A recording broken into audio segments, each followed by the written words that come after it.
Hi guys. So in the last video we covered how to count the frequency of an array elements using maps in GOLANG. So today we will also cover one more interesting problem in which we will understand how we can use the maps in GOLANG better in compared to other languages. So let's move to the problem. The problem is count distinct elements in an array.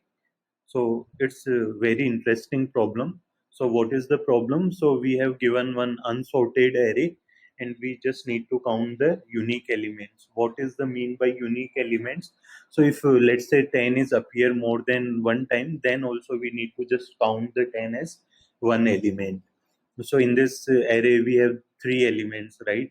10, 20 and 30 as the unique elements. So for this problem we can use maps, right? We know, right?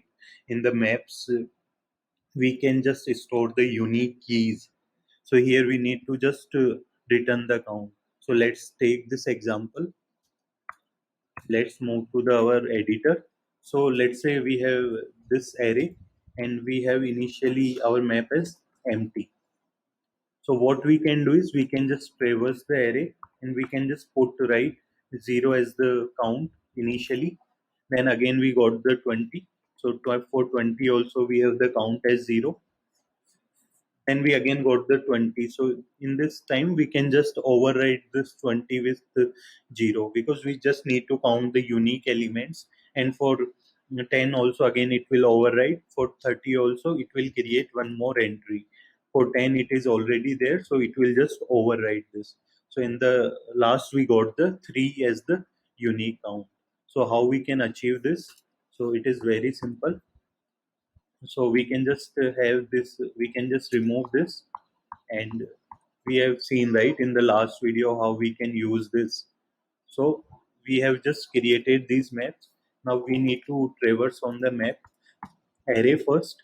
So we know, right, it will, the range syntax will return two values.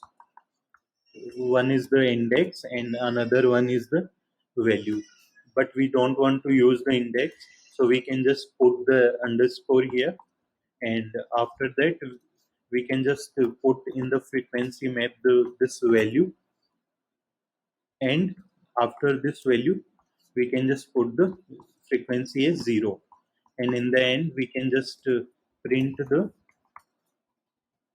length of the this map, frequency map, right? And now we need to open the terminal and we can fire the command called go run main.go.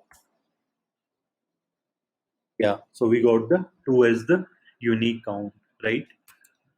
Now let me just copy this input and we can also try for this input as well. Now let me just again run go run main.go. So it will give us 3.